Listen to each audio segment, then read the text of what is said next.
A taxi driver is in trouble again for cheating asylum seekers fleeing to the border. Hard to tell. This is an international border right here. Yeah. और जी welcome back to the vlogs. और आज की इस video में हम लोग बात करने जा रहे हैं about the truth of illegal immigration in Canada.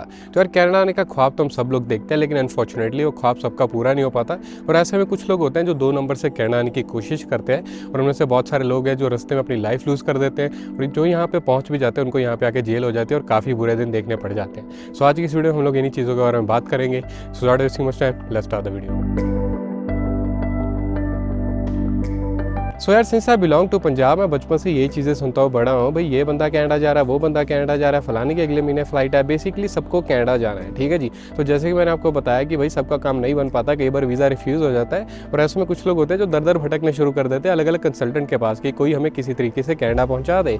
और अब हमने बचपन से सुना है यार, अगर आप ढूंढने निकलोगे भगवान भी मिलेंगे। तो अगर आप लोग 25-30 लाख रुपये कैश लेके निकलोगे तो आपको ग्रीडी कंसल्टेंट तो मिलेंगे ही ना। और वही लोग होते हैं जो आपको 2 नंबर के रास्ते से इंट्रोड्यूस करते हैं, जिसमें से कि बेसिकली 2 मेजर तरीके होते हैं। एक तो होता है जिसमें आपको किसी छोटी मोटी कंट्री का वीज़ा लगवा दिया जाता है, फॉर एग्जांपल थाईलैंड, सिंगापुर, ऐसी जगह पे भेजा जाता है। बोला जाता है कि वहाँ पे जाके आप पहले आप वहाँ पे जाओगे, वहाँ पे जाके आपकी दूसरी फ्लाइट होगी किसी और कंट्री में, और वहाँ से आप फाइनल डेस्टिनेशन अपनी कनाडा में पहुँचोगे।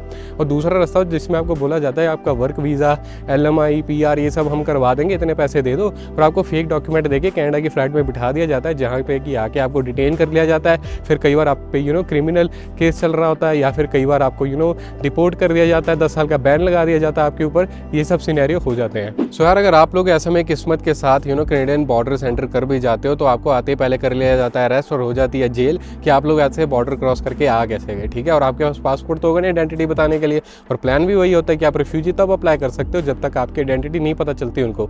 जब उन्हें पता चल गया कि आप इंडिया के सिटीजन हो, पाकिस्तान के सिटीजन हो, वो लोग आपको डिपोर्ट करके भेजेंगे कि भाई आप जाओ, और पहले 10-15 साल तो जेल में बिठाएंगे कि भाई यहाँ पे पापड़ बेलो, उसके बाद अपनी कंट्री में वापस जाओ।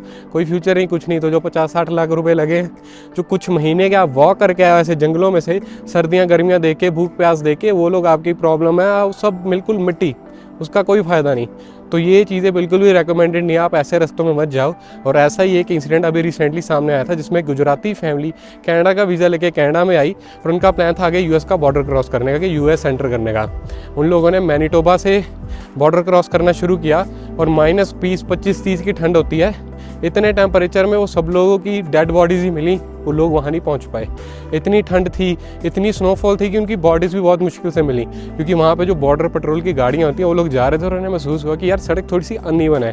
उन लोगों ने वहाँ पे खुदाई करे और पता चला नीचे से बॉडीज़ दफन हुई पड़ी थी ठंड की वजह से, क्योंकि वो लोग रात के टाइम में बॉर्डर क्रॉस करने की कोशिश कर रहे थे। और यार जो दूसरा तरीका होता है उसमें बहुत सारे मिडिल क्लास लोग फंस जाते हैं। वो इसलिए क्योंकि उनके पास 50-60 लाख रुपये तो नहीं होता है बॉर्डर क्रॉस करने के, लेकिन वो लोग होता है कि भाई किसी तरीके से 20-25 लाख रुपये इकट्ठे करके दे दिए जाए और वर्क वीज़ा कनाडा का ले लिया जाए। अब आपको लगता है कि भाई हमें वर्क वीज़ा एक्चुअली में मिल गया, वहाँ जाके डॉलर में कमाएंगे और लोन वगैरह सब कुछ रीपे कर देंगे। आप बड़े कॉन्फिडेंस से इंडिया से फ्लाइट बोर्ड करते हो, यहाँ पे पहुँचते आपको इमिग्रेशन वाले घेर लेते हैं कि भाई आपके डॉक्यूमेंट्स तो फेक है, आप बताओ आप यहाँ पे क्या करने हैं, आप स्पाई हो क्या नहीं हो।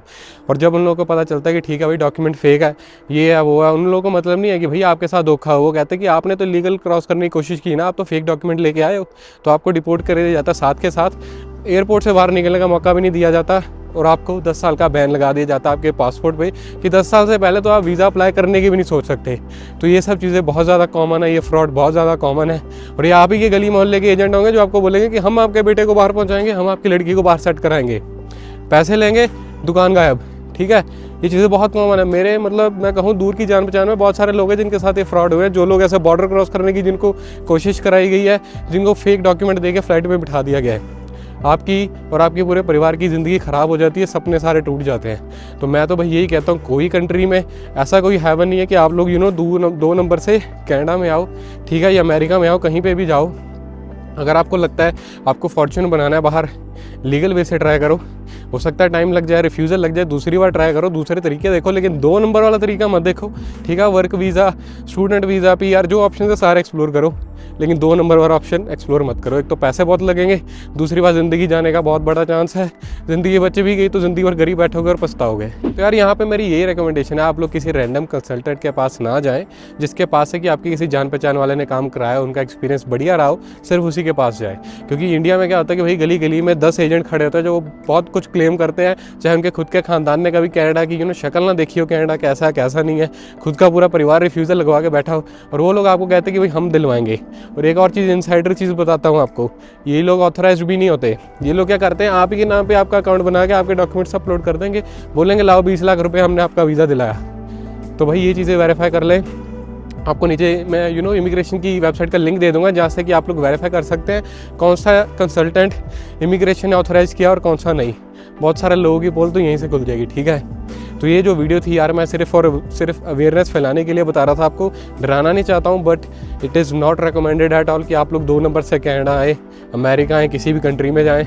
अगर आपको कहीं बाहर जाने का मौका नहीं मिलता तो वही पैसे आप लोग अपनी कंट्री में इन्वेस्ट करें, अपने ऊपर आप कुछ ना कुछ तो कर ही लेंगे। अगर आपको ज़िंदगी में मेहनत करनी है, पैशन है अभी कुछ कर दिखाने का, I am sure you will do good in your life. But बाहर आना is not the solution to your problems, अगर आप लोग लीगली नहीं आ सकते, क्योंकि फिर उससे और बड़ी प्रॉब्लम्स क्रिएट हो जाती हैं। तो बस यार आज की वीडियो यहीं एंड कर देता हूँ। I hope you like it, और अगर आपको अच्छी लगी हो कर देना लाइक शेयर सब्सक्राइब जैसा आपका दिल करे, और मिलते हैं अगली किसी वीडियो में। तब तक के लिए टेक केयर।